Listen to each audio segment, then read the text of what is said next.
भारत के पश्चिमी राज्य राजस्थान में बधारा के पास एक छोटा सा गांव है, अजीतपुरा। पहली नजर में ये गांव किसी आम गांव की तरह लगता है। सब ठीक ठाक, सीधे साधे लोग, अपने अपने काम करने वाले। पर जब इस गांव को करीब से देखा जाए तो इस गांव में एक अजीब सा राज छुपा हुआ है। कुछ है ऐसा जो इस गांव पे एक श्राप बन के मंडरा रहा है। पिछले कई सालों से एक अजीब सी और बेहद भयानक घटना हो रही है इस गांव में। हर अमावस्या को गांव में एक शैतानी साया निकलता है जो लोगों को उनके नाम से बुलाता है।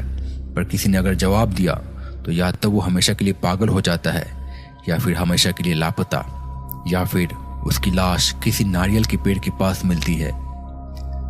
शाम होने को है और गांव के बीचों बीच कुछ लोग बैठ के कुछ खास और गंभीर बातचीत कर रहे हैं। ऐसा लग रहा है जैसे किसी बहुत जरूरी काम की तैयारी हो रही हो। चलो भाई, अब रात होने वाली है। पता है ना आज अमावस्या है। हाँ पता है। अब चलते हैं घर। ना जाने किस मनहूस घड़ी में हमारे गांव को ये श्राप लग गया। श्राप? कैसा श्राप? आप लोग भी ना कैसी कैसी बातों पर विश्वास करते हैं। ये बात कही है मनीष ने, जो कि कल ही अपने शहर से इस गांव आया है अपने दादा दादी के पास अपनी छुट्टियां बिताने। दादा दादी कई दिनों से उसे बोल रहे थे कि हमारे पास आओ और हमारे साथ वक्त गुजारो, इसीलिए वो कल ही शहर से अपने गांव आया है। पर उसे गांव के बारे में ज़्यादा कुछ नहीं पता। अरे मनीष भाई, तुम इस बात को हल्के में मत लो। गांव के कई लोग इस बात को झेल चुके हैं और झेल रहे हैं। तुम्हें पता भी नहीं है कितना भयानक है ये। पर आखिर होता क्या है? अरे कुछ नहीं होता। अब अपने अपने घर चलो सब। और हाँ मनीष, रात को कोई अगर आवाज दे तो घर के बाहर मत जाना बस। मुझे पता है तुम इन सब बातों पे विश्वास नहीं करते हो, लेकिन चोर लुटेरे भी तो हो सकते हैं ना गांव के आसपास, तो बाहर मत जाना बस। ऐसा कह के सब अपने अपने घर चले गए।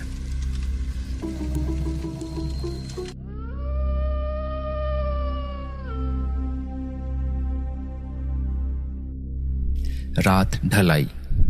हर ओर सन्नाटा छा गया है। आसपास का इलाका शांत और ठंडा हो गया है। कुछ कीड़े मकोड़ों की आवाजें आ रही हैं। सबको पता है कि रात को बाहर जाना सही नहीं है। धीरे धीरे रात गहरी हो गई। रेगिस्तान का गांव शांत हो गया। कुछ घरों में अभी भी लालटेन धीमी रोशनी में जल रही है। दिन में जहां इतनी गर्मी थी, वही इलाका अब रात को धीरे धीरे बहुत ज्यादा ठंडा होते जा रहा है। मनीष अपने कमरे में सो रहा था, पर उसे सिगरेट पीने की तलब हो रही थी। पर वो घर में नहीं पी सकता था क्योंकि घर में उसके दादा दादी भी थे।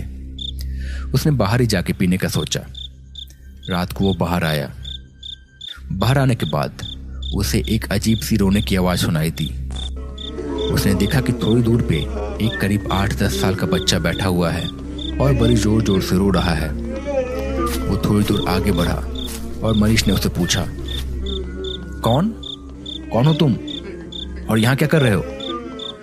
वो बच्चा फिर भी रोते रहा, पर अब धीरे धीरे कुर्राने भी लगा। मुक्ति मुक्ति मुक्ति मुक्ति चाहिए। मनीष और आगे जाने लगा। उसकी धड़कन तेज हो गई थी। मन में उसे गांव वालों की बात याद आ रही थी, पर उसके मन में उत्सुकता थी। वो जानना चाह रहा था कि आखिर कौन है और वहां पे क्यों है, क्यों रो रहा है। जैसे ही वो पास पहुंचा, वो बच्चा अचानक से मुड़ा। उसे देख के मनीष के होश उड़ गए। वो कोई बच्चा नहीं था, एक बच्चे के जैसा दिखने वाला एक बौना था। शायद यही वो शैतान था जिसके बारे में लोग बात कर रहे थे। उसके हाथ पैर बहुत ज्यादा बड़े थे और बाल भी बड़े थे।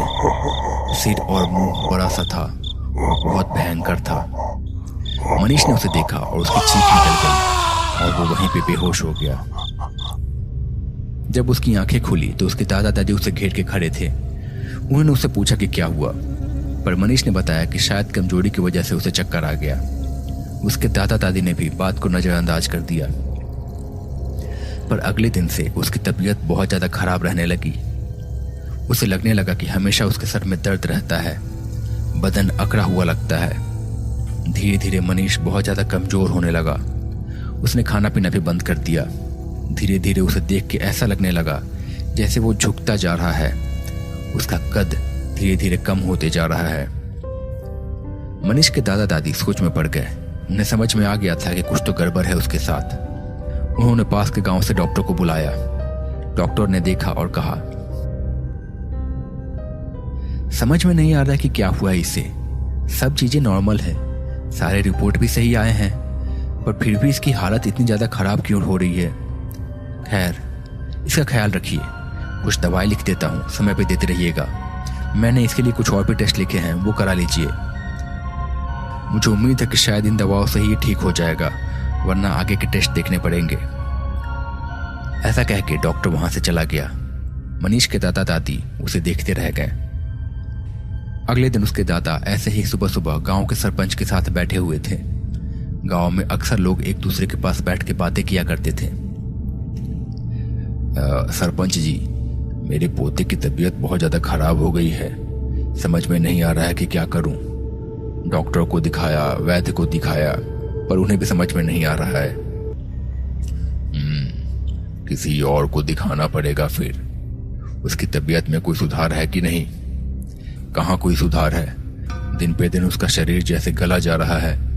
पता नहीं क्या हो गया है उसे। अच्छा, आपके बेटे की भी तबीयत खराब थी ना कुछ साल पहले? मुझे याद है कि उसकी तबीयत भी बहुत ज्यादा खराब हो गई थी। आपने किस डॉक्टर को दिखाया था? मुझे भी बता दीजिए, मैं भी उसे दिखा लूंगा। सरपंच ने थोड़ी देर सोचा और कहा, देखो, कभी कभी ऐसी चीजें डॉक्टर वैद्य के समझ के परे होती हैं। मेरे बेटे के साथ भी हुआ था ऐसा कुछ, पर तब मैंने कोई और रास्ता अपनाया था। पर उसके बाद मैं एकदम चुप हूं इस बारे में और कभी बात नहीं करता। पर अब तुम्हारे पोते की जान की बात है तो तुम्हें बताता हूं। गांव के दक्षिणी कोने पे एक तांत्रिक है। आज रात को उसके पास चलेंगे। हो सकता है वो कुछ मदद कर दे। मेरे बेटे की भी जान उन्होंने बचाई थी।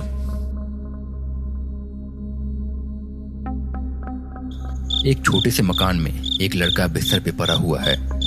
उसकी हालत बहुत ज्यादा खराब लग रही है। आंखों के नीचे अंधेरा छा चुका है। बदन कमजोर होते जा रहा है। सांस लेने में भी तकलीफ हो रही है, पर अभी भी जिंदा है। उसी कमरे में कुछ देर के बाद एक बूढ़ा आदमी आया और सामने बैठ गया। ना जाने क्या हो गया है तुम्हें। अब एक तू ही तो है मेरा इस दुनिया में। तेरे बिना जीने का क्या मतलब। मैं तुझे कुछ नहीं होने दूंगा। चाहे मुझे कुछ भी करना पड़े, मैं तुझे कुछ भी नहीं होने दूंगा। इसके बाद उस बूढ़े ने चुपचाप कुछ सोचा और चुपचाप फिर वहां से निकल पड़ा। रात के सन्नाटे में धीरे धीरे चलता हुआ गांव के दूसरे छोर पे पहुंचा। यहाँ एक छोटी सी झोपड़ी है। उसके अंदर से थोड़ी सी रोशनी आ रही है और साथ ही में कुछ मंत्रों की आवाज भी आ रही है। वो बूढ़ा इधर उधर देख के चुपके से अंदर चला गया। उसने देखा कि झोपड़ी के अंदर एक आदमी बैठा हुआ है। उसके सामने मोमबत्तियां जल रही हैं और कुछ निशान बनाए हुए हैं। एक नरमुंड भी रखा हुआ है वहां पे। पास में ही कुछ और सामान भी रखा हुआ है।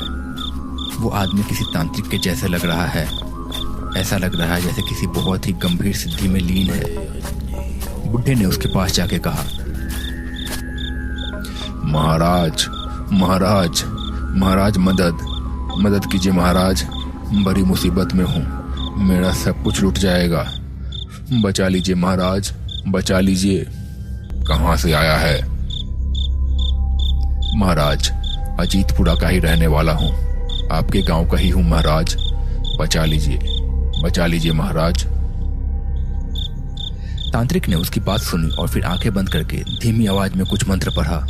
फिर अपने आंखें खोली। मैं समझ गया कि तू यहाँ पे क्यों आया है,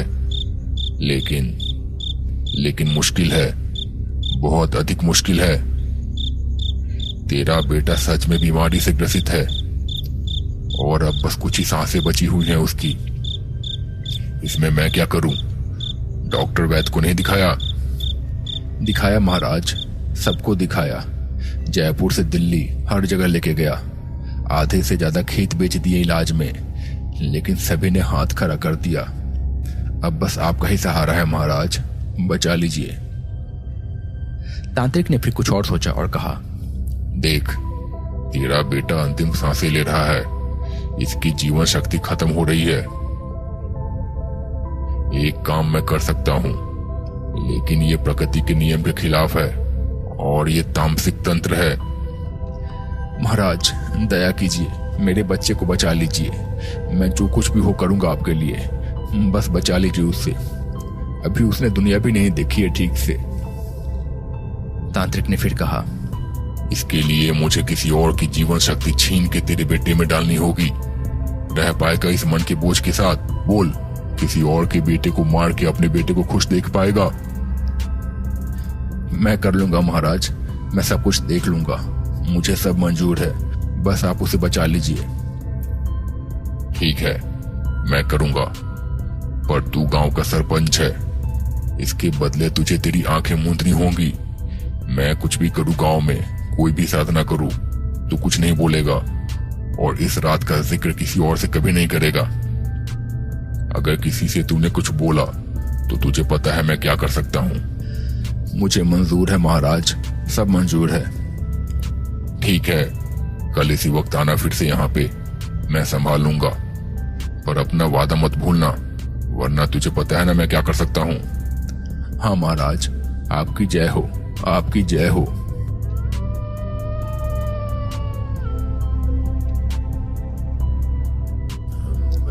रात खामोश हो चुकी है।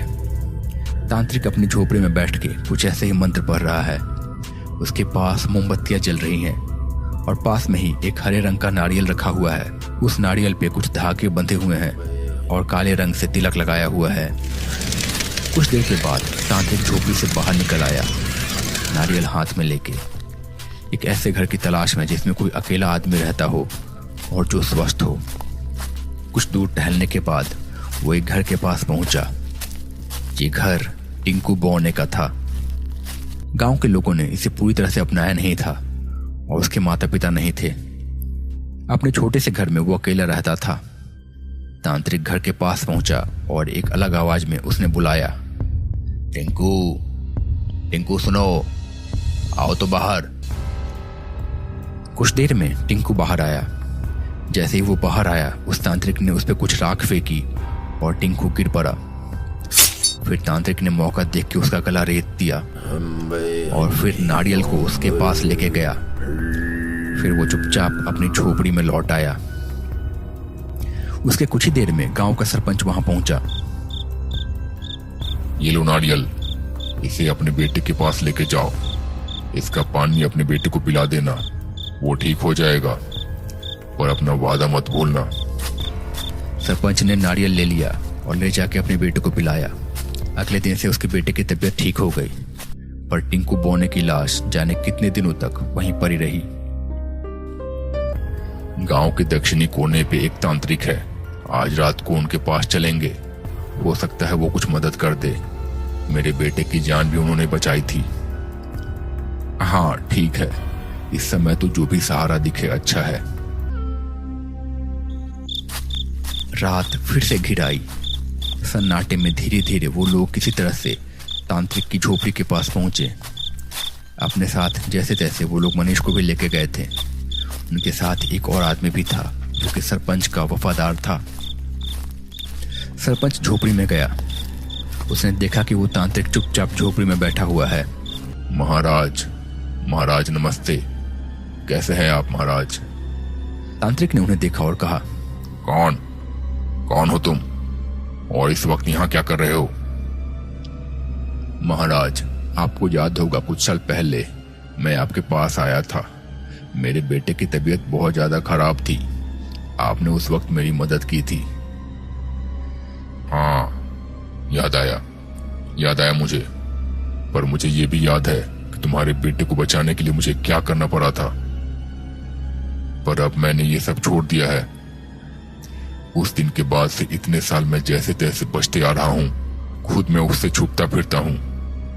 वो आत्मा मेरी तलाश में है। चले जाओ यहाँ से, चले जाओ।